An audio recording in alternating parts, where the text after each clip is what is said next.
Hi friends, welcome to Karanya's kitchen. Karanya's కిచెన్లో ఈరోజు వీడియోలో కేవలం గోధుమ పిండి ఇంకా బెల్లంతో ఈజీగా స్వీట్ని ఎలా తయారు చేసుకోవచ్చో చూపించబోతున్నాను. చాలా సింపుల్, ఎవరైనా కూడా ఈజీగా ప్రిపేర్ చేసేయచ్చు. అండ్ దీని టేస్ట్ కూడా చాలా బాగుంటుంది. ఒకసారి తప్పకుండా ట్రై చేయండి. ఈ రెసిపీని ఎలా తయారు చేసుకోవచ్చో వీడియోలోకి వెళ్ళి చూసేయండి. ఈ రెసిపీని ప్రిపేర్ చేసుకోవడానికి ముందుగా బెల్లాన్ని తీసుకోండి. ఇలా మనకి కుందుల్లాగా బెల్లం వస్తుంది కదా, ఇది 200 గ్రామ్స్ ఉంటుంది. అదే మీకు కప్లో చెప్పాలి అని అంటే 1 కప్పు వరకు ఉంటుంది. బెల్లాన్ని ఈ విధంగా తురుముకోవడం కానీ లేదంటే నల్లకొట్టుకోవడం కానీ చేసుకోండి. ఈ విధంగా బెల్లం అంతా కూడా తురుముకున్న తర్వాత ఇప్పుడు ఒక గిన్నెని తీసుకుని అందులోకి ఈ తురుముకున్న బెల్లం అంతా కూడా వేసుకోండి. వేసుకున్న తర్వాత ఇందులోకి ఈ బెల్లం కరగడానికి ఒక హాఫ్ గ్లాస్ అన్ని నీళ్ళని పోసుకోండి. ఇక్కడ బెల్లం ఇంతే తీసుకోవాలి అని ఏమీ లేదు. మీ స్వీట్నెస్ తగ్గట్లుగా కొంచెం బెల్లం పెంచుకోవడం కానీ లేదంటే తగ్గించుకోవడం కానీ చేసుకోవచ్చు.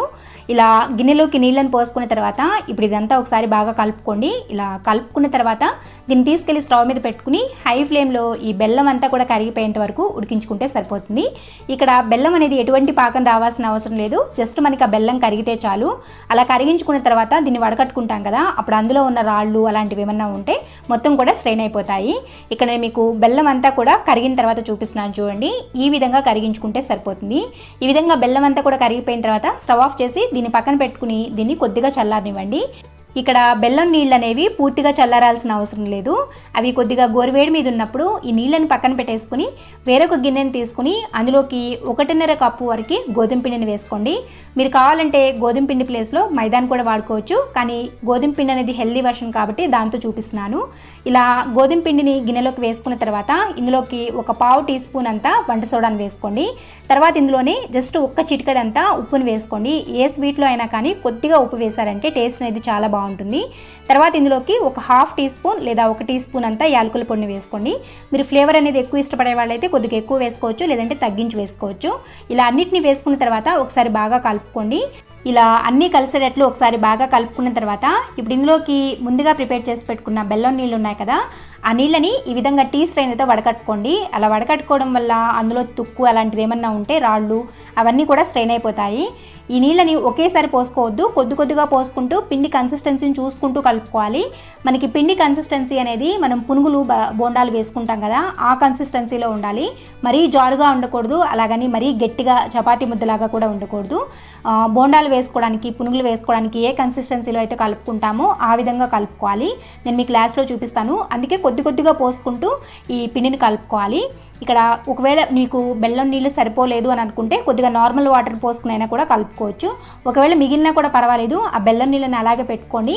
ఇది కొద్దిసేపు నానిన తర్వాత ఇది కొద్దిగా పిండి అనేది గట్టిపడుతుంది అనమాట. అప్పుడు ఆ బెల్లం నీళ్ళని కలుపుకోవచ్చు. ఇక్కడ నేను మీకు పిండి అంతా కూడా కలిపిన తర్వాత చూపిస్తున్నాను. చూసారు కదా, ఈ కన్సిస్టెన్సీలోకి కలుపుకోవాలి. ఇలా కలుపుకున్న తర్వాత దీని మీద మూతను పెట్టేసుకుని దీన్ని ఒక 2 గంటల పాటు పక్కన పెట్టుకోండి.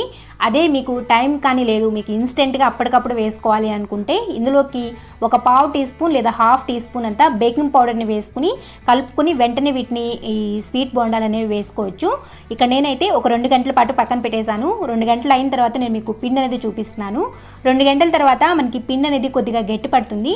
అప్పుడు అవసరం పడితే కొద్దిగా నీళ్ళని పోసుకుని పిండిని కొద్దిగా జార్ చేసుకుని మళ్ళీ ఆ బోండాలు వేసుకునే కన్సిస్టెన్సీలోకి తెచ్చుకోవాలి. ఈ విధంగా కన్సిస్టెన్సీ ఉంటే సరిపోతుంది. ఇప్పుడు స్టవ్ మీద ఒక ప్యాన్ పెట్టుకుని అందులోకి డీప్ ఫ్రైకి సరిపడినంత నూనెను పోసుకోండి. ఇక్కడ నూనె అనేది ఎక్కువగా కాగకూడదు, మీడియం హీట్లో ఉండాలి. నూనె కానీ ఎక్కువగా కాగిందంటే ఇందులో బెల్లం వేసాం కాబట్టి తొందరగా రంగు వచ్చేస్తాయి. కాబట్టి మీడియం టు లో ఫ్లేమ్లో వీటిని ఫ్రై చేసుకోవాలి. ఇలా కొద్దిగా పిండిని తీసుకుంటూ ఈ విధంగా నూనెలోకి వేసుకోండి. ఇదే విధంగా మిగిలిన అంతా పిండితో కూడా బోండాలని వేసుకోవాలి.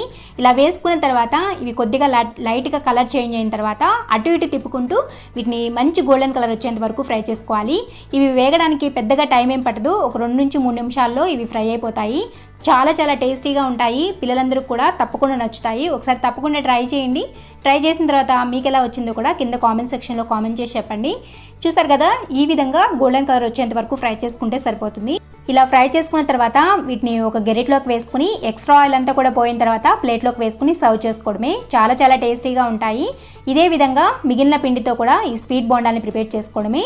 ఇవి నూనెలో ఉన్నప్పుడు మెత్తమెత్తగా ఉంటాయి, కానీ ఇవి కొద్దిగా చల్లారిన తర్వాత పైన క్రిస్పీగా లోపల సాఫ్ట్గా చాలా చాలా టేస్టీగా ఉంటాయి.